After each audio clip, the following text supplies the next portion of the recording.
नमस्कार, स्वागत है आप सभी का हमारी बेहद खास पेशकश जिसको हम कहते हैं योर स्टॉक। मैं हूं आपके साथ कविता थपलियाल, मेरे साथ मेरे सहयोगी प्रशांत पांडे भी मौजूद हैं। प्रशांत, हफ्ते का पहला कारोबारी दिन, बाजार की शुरुआत हमने दमदार होती हुई देखी, लेकिन तेजी को बाजार पचा नहीं पाया, टिक नहीं रहा उस लेवल्स पर। हालांकि बैंक निफ्टी है जहां पर हम तेजी देख रहे हैं। Broader indices, mid cap small cap में हम देख रहे हैं आज के सत्र में कमजोरी ज्यादा दिखाई दे रही है। लेकिन प्रशांत, यहां पर आगाज ऐसा हुआ है, लेकिन जैसा हमने पिछला हफ्ता देखा बाजार का, हो सकता है कि इसी तरह उतार चढ़ाव वाला सेशन हो भी या ना हो। फिलहाल देखते हैं क्या मोमेंटम बाजार में बन रहा है। एक चेक लेते हैं बाजार का, उसके बाद आपको बताते हैं कि हमारे एक्सपर्ट्स की क्या राय है। लेकिन उससे पहले, क्योंकि अगर आप अभी अभी हमारे साथ जुड़े हुए हैं तो योर स्टॉक में हम करते क्या हैं, जैसा कि नाम है इस शो का, हम आपके स्टॉक स्पेसिफिक सवालों के जवाब देते हैं क्योंकि हमारे साथ एक्सपर्ट्स होते हैं, वो आपकी स्टॉक खरीदारी पर आपको राय देते हैं, जिसके लिए आपको अपने सवाल हमसे पूछने हैं। कैसे पूछेंगे? व्हाट्सएप कर सकते हैं, नंबर स्क्रीन पे फ्लैश हो रहा है। तमाम सोशल मीडिया प्लेटफॉर्म्स पर हम लाइव होते हैं, साथ ही यूट्यूब पर, क्योंकि आप बहुत हमें देखते हैं हमारे दर्शक, तो आप सबसे गुजारिश है कि अपने सवाल क्लियरली स्टॉक प्राइस से लेके कितना आपको होल्ड करना है, वो तमाम सवाल आप कमेंट बॉक्स में डाल दीजिए यूट्यूब के। आपके सवालों को हम शो में शामिल करेंगे। व्हाट्सएप नंबर भी है जो आप नोट डाउन कर सकते हैं। बाजार का एक चेक लेती हूं, उसके बाद हमारे आज के मेहमानों से आपका राब्ता कराऊंगी। हमारे साथ फिलहाल अभी जो बाजार हमें दिखाई दे रहा है सपाट, लेकिन निफ्टी आप देखिए 22,490 के लेवल्स, और सेंसेक्स में हालांकि हरे निशान में हम 250 अंकों की तेजी देख रहे हैं, लेकिन बैंक निफ्टी में भी हम कमोवेश उतनी ही तेजी के साथ फिलहाल 49,150 के पार कारोबार होता हुआ देख रहे हैं। लेकिन अगर आप बाजार की अंडरटोन समझना चाहें तो जरूर एडवांस डिक्लाइन रेशियो को देखिए, जहां पर 1669 डिक्लाइंस का आंकड़ा सामने आ रहा है, और 662 आप देख सकते हैं जहां पर खरीदारी हो रही है। तो ओवरऑल क्योंकि ब्रॉडर इंडेसेस में हम देख रहे हैं कमजोरी ज़्यादा है, और इसीलिए बाजार में हमें फिलहाल थोड़ा सा ज़्यादा कमज़ोरी का सेशन दिखाई दे रहा है। हमारे साथ खास मेहमान भी जुड़ गए हैं, एंजल वन के राजेश भोसले, एसएमसी ग्लोबल के सौरभ जैन। आप दोनों का स्वागत है इस खास पेशकश में। और सौरभ, लग रहा था कि बाजार काफ़ी फैक्टर्स पर यहाँ पर रिएक्ट करेगा, जो जॉब का डेटा आया था यूएस की तरफ से भी, और लग रहा था कि बाजार में शायद इसका एक मोमेंटम बनता हुआ दिखाई देगा, लेकिन शायद वो हो नहीं पाया। शुरुआत हमने देखा मजबूती के साथ हुई, लेकिन अब बाजार टिकता हुआ दिखाई नहीं दे रहा है। नमस्कार जी। देखिए, कई दिनों से बाजार में कई चिंताएं बनी हुई हैं, जैसे कि पहले जो यूएस में इंटरेस्ट रेट कट था वो फैक्टरिंग मार्केट ने किया, फिर ऐसा लगा कि वो डिले हो जाएगा, और अभी भी जिस तरह से मिक्स डेटा आ रहा है तो ऐसा संभव है कि एक या दो मुश्किल से कट आएंगे, वो भी जून जुलाई में कट संभव नहीं है। दूसरा, मिडल ईस्ट की भी टेंशन चल रही है, इराक ईरान का जो लग रहा है कि एस्केलेट हो सकता है, क्रूड ऊपर जा रहा है, यहाँ पर भी वैल्यूएशन थोड़े से ऊपर ही है। अगर आप देखेंगे पिछले 6 महीनों में बाजार तकरीबन 20-25% जो हमारे मेन इंडाइसिस है वो ऊपर की तरफ चल चुके हैं, small cap mid cap high बना रहा है। और यहाँ पर जब जो इलेक्शन में वोटिंग हो रही है, वहाँ पर वोटिंग भी टर्नआउट कम हो रहा है। तो मैं समझता हूँ कि बाजार को कुछ करेक्शंस और कुछ कंसोलिडेशन की जरूरत है। इसीलिए शायद बाजार ऊपर के स्तरों से थोड़ा सा नीचे की तरफ प्रेशर अभी हम कुछ दिन से देख रहे हैं, और मैं समझता हूँ कि इसी तरह से कुछ चलन रहेगा आने वाले दिनों के लिए, और हो सकता है बाजार कुछ करेक्शन भी देखे। ठीक है, तो ये नज़रिया फिलहाल बाजार पर आता हुआ, और जब तक का इंडिया विक्स जो है वो उच्चतम स्तर पर है तो बाजार में थोड़ा सा कहते हैं ना कि उसे संभाले रखने में थोड़ी मदद होगी। लेकिन एडवांस डिक्लाइन रेशियो, थोड़ा सा स्टॉक स्पेसिफिक एक्शन भी बाजार में अब नज़र नहीं आता हुआ। चलिए, इन सब के बीच में अब बढ़ते हैं आगे और आपके सवालों को शामिल करें उससे पहले एक खास चर्चा की ओर बढ़ते हैं। चौथी तिमाही में JNK बैंक के नतीजे अच्छे रहे हैं। नेट इंटरेस्ट इनकम में 5% का इजाफा हुआ है। वहीं मुनाफे की बात करें तो 34% का उछाल आया है। साथ में एनपीए में भी एक तरह की इंप्रूवमेंट देखने को मिली है। इस बार के नतीजों और ग्रोथ आउटलुक पर चर्चा के लिए हमारे साथ है बैंक के एमडी और सीईओ बलदेव प्रकाश जी। बलदेव जी नमस्कार, हमें समय देने का बहुत बहुत शुक्रिया। नतीजों की बड़ी बातें तो हमने अपने दर्शकों के सामने रख ली, लेकिन ज़रा इन नंबर्स के कुछ और पहलुओं को भी समझने की कोशिश करते हैं। हम इस तिमाही में देखें तो जो एम्प्लॉय एक्सपेंस है उसमें गिरावट आई है, और इसकी वजह से जो प्री प्रोविजनिंग ऑपरेटिंग प्रॉफिट है वो जो है वो बढ़ता हुआ नज़र आता है। अब यहां से अगर हम देखें तो किस तरह का नजरिया बन रहा है आपसे, लागत से जो आय का लक्ष्य है वो किस तरह से, कॉस्ट टू इनकम की अगर हम बात करें तो उस पर क्या नजरिया आगे बन रहा है आपका? Thank you Prashant ji. अ, हमारा जो जे एंड के बैंक का, आपने दो तीन चीजें जो बात करी है, कॉस्ट टू इनकम रेशियो की अगर हम जर्नी देखते हैं, 76% से 2 साल पहले हमने स्टार्ट किया था। पिछले साल ये 66 था, इस साल ये 62% है। और इसमें काफी बड़ा जो कंट्रीब्यूशन रहा है इसको रिड्यूस करने में, वो स्टाफ एक्सपेंसेस का रहा है। जैसा आपने बोला है, स्टाफ एक्सपेंसेस में भी टर्मिनल बेनिफिट्स में हमने जो प्रोसेस हम पहले फॉलो करते थे उसमें थोड़ा सा ट्विक किया, जो चेंज किया है उसके कारण हमारा ये इम्पैक्ट आया। और दूसरी बात यह है कि सीनियर जो स्टाफ मेंबर्स हैं, जो ऑफिसर सीनियर हैं, उनकी रिटायरमेंट से भी टर्मिनल बेनिफिट्स में थोड़ा सा टेपरिंग हुआ है। तो एक तो ये रीजन है। और दूसरा, हमारी जो एसेट्स क्वालिटी है वो लगातार इंप्रूव हो रही है। मैं ये कहूं कि 2 साल पहले जो सबसे ज्यादा कमजोर कड़ी थी बैंक की, वो एसेट्स क्वालिटी थी। इस साल वो सबसे मजबूत कड़ी के रूप में उभरी है। और इसी कारण बहुत सा आपको राइट बैक भी मिलता है, जिसके कारण हमारी क्रेडिट कॉस्ट ऑलमोस्ट नेग्लिजिबल है या जीरो है। और ये ट्रेंड हमारा अगले 1 साल और 1.5 साल में भी चलेगा, क्योंकि अभी काफी अकाउंट्स ऐसे हैं जहां पे जो एडवांस स्टेज पे हैं, जहां पे रिकवरी आने की और उम्मीद है। इसके अलावा प्रशांत जी, मैं एक दो चीज और आपके नोटिस में डालना चाहता हूं। इस बार का जो प्रॉफिट रहा है बैंक का 1767 करोड़, ये पूरी हिस्ट्री में 85 साल की हिस्ट्री में बैंक में ये सबसे ज्यादा प्रॉफिट रहा है। और इसमें बहुत बड़ा कंट्रीब्यूशन हमारी एसेट्स क्वालिटी की तरफ भी जाता है। बैंक में कंप्लायंस और गवर्नेंस स्ट्रक्चर को हमने एक इंस्टीट्यूशनलाइज किया है। डिसीजन मेकिंग सारी की सारी कमेटी अप्रोच के थ्रू है। बैंक की जो पॉलिसीज हैं वो सारी टॉप क्लास इंडस्ट्री अलाइंड हैं। तो ये सारे फैक्टर्स हैं जो ओवरऑल इंप्रूवमेंट की तरफ बैंक को लेके जा रहे हैं। और राइट बलदेव जी, कविता बोल रही हूँ और नेट इंटरेस्ट मार्जिन्स को लेकर कुछ सवाल पूछना चाहेंगे यहाँ पर। 3.9% के आसपास ये आंकड़ा आता हुआ हमने देखा है, लेकिन अगर हम प्रेशर के लिहाज से समझना चाहें बलदेव जी, तो अक्रॉस सेक्टर खासतौर से कॉस्ट ऑफ फंडिंग को लेकर काफ़ी प्रेशर है।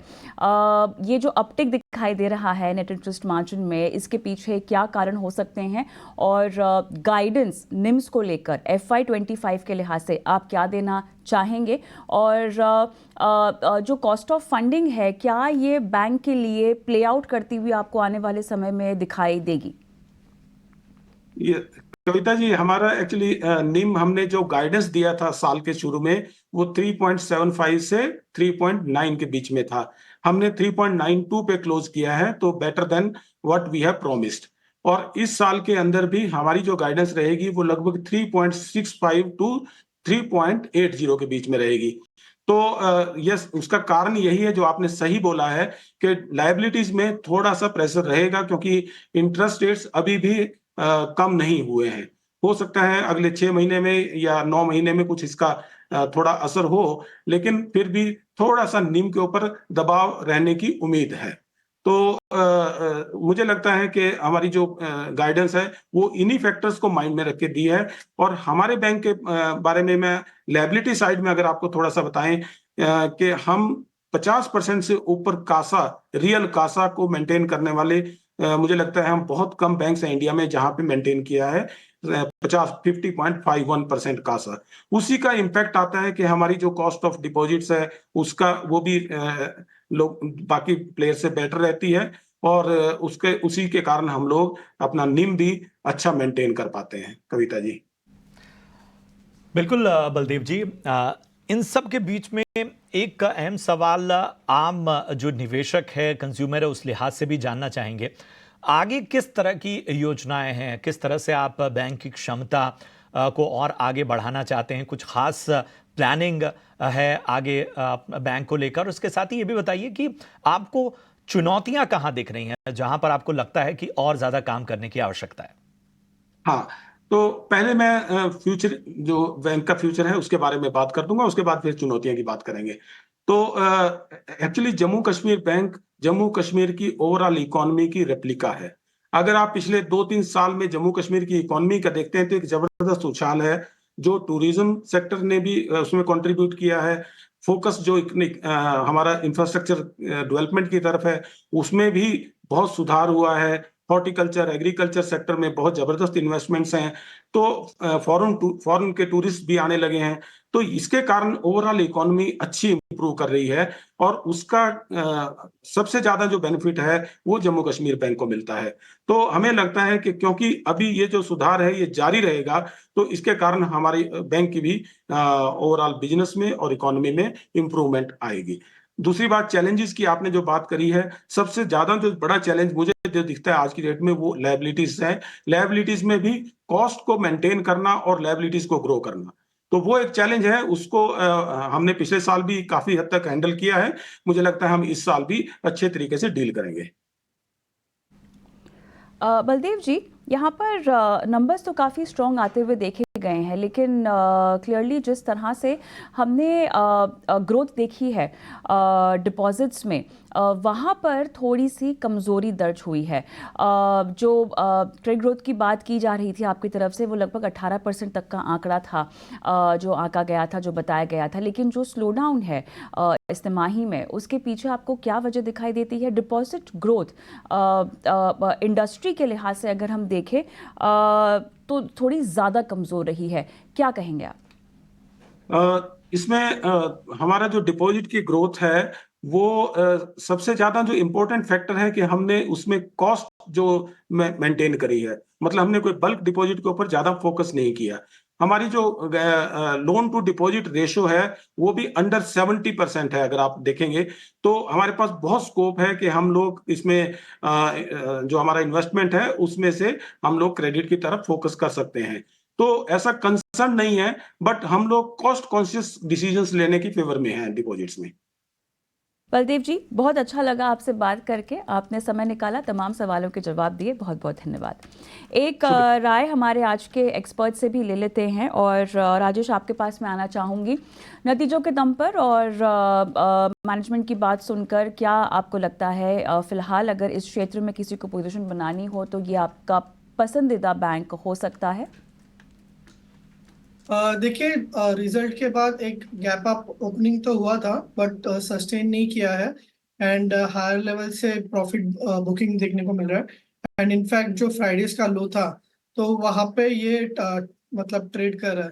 तो अभी फिलहाल तो थोड़ा सा रेंज बाउंड रहेगा, बट जब भी स्टॉक वापस 140 142 के ऊपर क्लोज आता है तो उसके बाद इसका जो प्राइमरी अप ट्रेंड है वो रिज्यूम हो सकता है। और 140 142 के बाद 155 160 जो है एक्सपेक्ट कर सकते हैं। बट अभी फिलहाल स्टॉक में जो भी न्यूज था वो ऑलरेडी फैक्टर्ड इन हो चुका है एंड कोई मेजर मूव नहीं दिख रहा है। तो 140 142 का क्लोजिंग का वेट करिए। तो 140 का जो लक्ष्य है, 140 42 का, इन लेवल्स का थोड़ा आपको इंतजार करना होगा। उसके बाद कोई रणनीति आप बना सकते हैं। बहरहाल यहाँ वक्त हो गया हमारे एक और खास सेगमेंट का, और ये है ऑप्शंस के चैंपियन।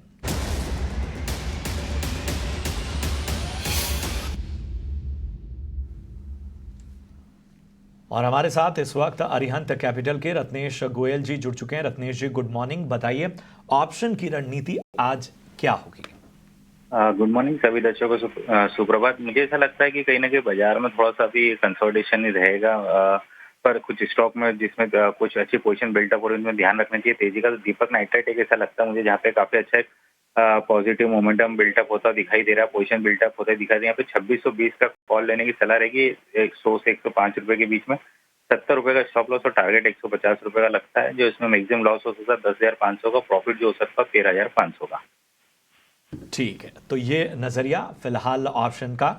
बहुत बहुत शुक्रिया करेंगे रत्नेश जी। दीपक नाइट्राइट 2620 की कॉल जो आपको इस वक्त 105 के करीब मिलेगी, ये खरीदें। लक्ष्य 150 का, स्टॉप लॉस यहाँ पर 70 रुपए का, अधिकतम मुनाफा 13,500 का, अधिकतम नुकसान 10,500 तक का यहाँ पर होता हुआ। लेकिन यहाँ पर आपके सामने सेबी का स्टैंडर्ड रिस्क डिस्क्लोजर आपके सामने रख रहे हैं, जो बताता है कि 90% लोग ऑप्शन की दुनिया में, यानी फ्यूचर एंड ऑप्शन की दुनिया में यहाँ पर नुकसान झेलते हैं। इसलिए अपने फाइनेंशियल एडवाइजर की सलाह और अच्छी तैयारी हो तो ही इसमें निवेश की सलाह दी जाती है। अब दर्शकों से जुड़ना शुरू करते हैं। गौरव वाही वाराणसी से हमारे साथ फोन लाइन पर हैं। नमस्कार गौरव, गुड मॉर्निंग, स्वागत है आपका योर स्टॉक में। बताइए किस स्टॉक पे सवाल पूछना चाहते हैं आज? हाँ जी, नमस्कार जी। जी मेरा सवाल, एक शेयर है मेरे पास HLV लिमिटेड का, जी सर। तो वो उसी के बारे में मुझे जानना है। मेरे पास 1000 शेयर है उसका, ठीक है। तो मुझे जानना है कि क्या उसका फ्यूचर है। आपने किस प्राइस पे खरीदा है ये? 27 रुपये 75 पैसे में। 27 रुपये 75 पैसे। और कितना आपको रुकना है इसमें? कम से कम 4 महीने। और 4 महीने का समय देना चाहते हैं? जी जी। ठीक है। राजेश, आपके पास आऊँगी मैं। काफ़ी समय से ना ये मतलब लगभग 1 महीने का समय अगर हम देख लें तो ये 2-3 रुपए आगे पीछे ही घूमता हुआ दिखाई दे रहा है स्टॉक। 27.75 की इनकी खरीद है। 4 महीने का समय देना चाहिए क्या? देखिए फिलहाल तो मोमेंटम नहीं है, आपने जैसे कहा रेंज बाउंड ही है, वेट करना होगा। 29.5 इसका रिसेंट का एक रेंज रहा है, तो 29.5 के ऊपर अगर क्लोज करता है या सस्टेन करता है तो उसके बाद इसमें एक अच्छा रैली देखने को मिल सकता है। बट फिलहाल तो रेंज बाउंड है। अभी फिलहाल के लिए अगर कोई पोजीशन है तो वो होल्ड रख सकते हैं। एक बुलिश गैप रह गया था 26 के आसपास, तो 26 जो है वो फिलहाल का स्टॉप लॉस रहेगा। एंड इन स्टॉक जो है 29.5 के ऊपर अगर ट्रेड करता है तो उसके बाद ही पॉजिटिव ट्रैक्शन देखने को मिल सकता है। ठीक है, तो ये नज़रिया HLV लिमिटेड पे इस वक्त मिलता हुआ। बढ़ते हैं आगे। राहुल वर्मा हैं और उनका सवाल व्हाट्सएप के जरिए हमारे पास आया है। सवाल टाटा पावर पे है। काफ़ी अच्छे लेवल पे राहुल ने टाटा पावर में एंट्री ली है। 321 रुपए की इनकी खरीद है। अच्छा खासा मुनाफा इनको होता हुआ, और हम देख सकते हैं कि लंबे समय से ये स्टॉक में बने हुए हैं। जिन स्तरों पे इनकी बाइंग है वहाँ से एक अच्छी रैली स्टॉक ने दिखाई है। हालांकि आज हम देख रहे हैं कि दबाव है। पिछले दिनों भी थोड़ा हमने दबाव देखा था, लेकिन चूंकि बहुत ही सेफ लेवल पे इनकी बाइंग है, तो टाटा पावर जो कि क्वालिटी स्टॉक है उसको लेकर तमाम अहम खबरें भी आ रही हैं जो हम आपके सामने फ्लैश कर रहे हैं। तो चलिए इस पर एक नज़रिया लेते हैं। Saurabh ji, Tata power 321 in level पे खरीदारी है 400 शेयर, क्या करना चाहिए? नमस्कार प्रशांत जी। देखिए, पावर सेक्टर एक बहुत अच्छा सेक्टर है। अगले 3-4-5 साल के लिए मुझे लगता है कि काफी स्ट्रॉन्ग फुटिंग पे। सिर्फ टाटा पावर ही नहीं, कंपनी जैसे कि एनटीपीसी, एनएचपीसी, एसजेवीएन, ये भी काफी अच्छी लगती है। मैं समझता हूँ कि इन्होंने अच्छे स्तरों पे दिया है, लेकिन एक प्रॉफिट बुकिंग अगर ये चाहें तो 30-40% की जरूर कर सकते हैं, क्योंकि स्टॉक ने वन साइड रैली ली है। मार्केट भी बहुत अच्छा ऐसा लग रहा है कि यहाँ पर रुक रहा है, थोड़ा करेक्शन भी आ सकता है। करेक्शन पे दोबारा भी वापस टाटा पावर को दिया जा सकता है। अन्यथा अगर इन्होंने लंबे समय के लिए लिया है, 3-4 साल के लिए लिया है, तो बिल्कुल बने। लंबा है तो आपको रुकने की ही सलाह दी जा रही है। झटपट आगे बढ़ेंगे और इंडिजीन का आईपीओ आज से खुल रहा है। आईपीओ में पैसा लगाएं या नहीं, इस पर हमने खास चर्चा की एम सिक्योरिटीज़ की आस्था जैन से। उन्होंने आईपीओ को लेकर क्या कुछ सलाह आपको दी है, आइए सुन लेते हैं। नमस्कार, आईपीओ कॉर्नर में आपका स्वागत है। आपके साथ मैं हूं अभिषेक सत्यव्रतम, और आज जिस आईपीओ की हम चर्चा करेंगे उसका नाम है इंडिजीन। यह आईपीओ 6 मई से खुल रहा है और इशू का प्राइस बैंड है 430 से 452 रुपए प्रति शेयर का। इशू साइज है 1842 करोड़ रुपए। हेल्थ केयर सेगमेंट से जुड़ी ये कंपनी है। बेंगलुरु बेस्ड ये कंपनी है और इनके बहुत सारे जो इंटरनेशनल क्लाइंट्स हैं अमेरिका में, नॉर्थ अमेरिका में, वहाँ पर मेजॉरिटी जो बिजनेस आ रहा है वहाँ से आ रहा है। तो ज़रा इसको समझते हैं इंडिजीन को कि ये कंपनी कैसी है, एग्जैक्टली इसका काम क्या है, और इस आईपीओ में आपको पैसे लगाने हैं या फिर नहीं लगाने हैं, ये समझते हैं। और ये बताने के लिए हमारे साथ हमेशा की तरह जुड़ गई हैं हेम सिक्योरिटीज़ की आस्था जैन। आस्था जी, बहुत शुक्रिया आपका समय देने के लिए। स्वागत है आपका 89 स्वदेश पर। आस्था जी, पहले तो ये बताइए कि ये कंपनी फार्मा से जुड़ी है, ऐसा तो हमने पढ़ा, इसके बारे में जाना। जरा थोड़ा सा बारीकी से बताइए कि एग्जैक्टली ये करती क्या है, इसका काम क्या है फार्मा इंडस्ट्री के साथ मिलके। Good morning Abhishek ji. देखिए काम क्या है मैं आपको बताती हूँ। ये digital led commercialisation of services provide करती है फार्मास्यूटिकल इंडस्ट्री, और इसमें भी बेसिकली हम बात करेंगे लाइफ साइंस इंडस्ट्री को करती है, जिसमें कौन-कौन आते हैं, बड़ी-बड़ी बायो फार्मास्यूटिकल कंपनीज आती हैं, इमर्जिंग बायोटेक कंपनीज या फिर मेडिकल डिवाइसेस इंडस्ट्री।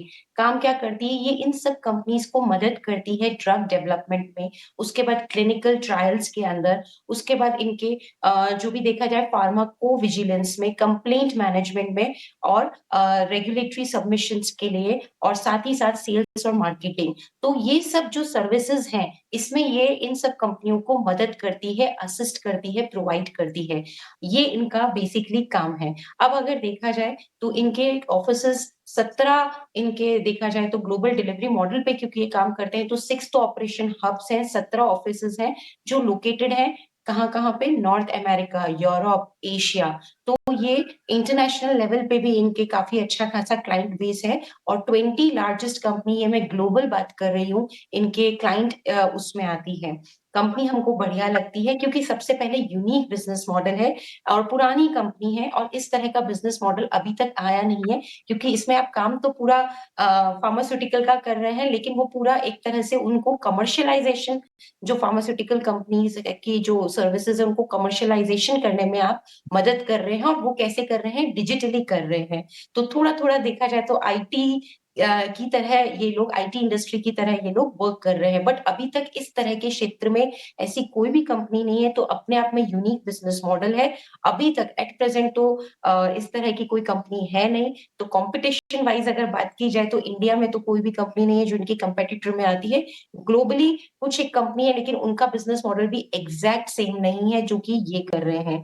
तो अपने आप में यूनिक बिज़नेस होने की वजह से, निश बिज़नेस एरिया होने की वजह से ये कंपनी बहुत पसंद आती है, और हम लोग सब्सक्राइब की रेटिंग दे रहे हैं, जिसके पीछे एक मुख्य कारण वैल्यूएशन भी है। क्योंकि जिस तरह की वैल्यूएशन इन्होंने की है, मेरे हिसाब से 31 टाइम वो FY 24 के पोस्ट इश्यू मल्टीपल पे ला रहे हैं, जो हमें रीज़नेबल लगती है, और इसी वजह से हम यहाँ पे लिस्टिंग गेन होने की भी अच्छी खासी उम्मीद कर रहे हैं। तो सब्सक्राइब करना है इसके आईपीओ में, अच्छे लिस्टिंग गेन के लिए और लॉन्ग टर्म दोनों पर्सपेक्टिव से। लॉन्ग टर्म में यहाँ पे नज़रिया 1 वर्ष या 1.5 वर्ष का रखा जा सकता है। ठीक है। इंडिजीन 65 इनके एक्टिव क्लाइंट्स हैं, और ये नॉर्थ अमेरिका में, यूरोप में, एशिया में ये सर्विस देती हैं, और सब कॉन्ट्रैक्टिंग भी करती हैं, सब लिटिंग भी करती हैं कंपनी। आशा जी, आपने सब्सक्राइब की राय दी है, लेकिन इसमें क्या ये जोखिम नहीं है कि कंसंट्रेशन इनका कुछ पर्टिकुलर ज्योग्राफीज़ पर है? और दूसरी चीज़, कहीं ना कहीं जब सब कॉन्ट्रैक्टिंग होती है तो कहीं ना कहीं क्वालिटीज़ को लेकर या फिर उस स्टैंडर्ड्स को लेकर कॉम्प्रोमाइज़ भी होता है। इसको लेकर आपका व्यू क्या है? पहले कंसंट्रेशन जो आपने बात की, उस प्रश्न का मैं जवाब देना चाहूंगी। कंसंट्रेशन ऑफ ज्योग्राफीज है, लेकिन पूरे वर्ल्ड वाइड लेवल पे देखा जाए तो ग्लोबल डिलीवरी मॉडल है, क्योंकि इन जो ज्योग्राफीज के थ्रू इनके ऑफिसेस लोकेटेड है, तो ये वर्ल्ड वाइड उसमें केटर कर पाते हैं। एक तरफ नॉर्थ अमेरिका आ गया, एक तरफ यूरोप आ गया, और एक तरफ एशिया आ गया, तो ज्यादातर सारे कॉन्टिनेंट्स कवर हो चुके हैं। पहला सवाल का तो ये जवाब है। दूसरी तरफ आप जो बोल रहे थे कि जो आपका दूसरा प्रश्न था कि कुछ यहाँ पे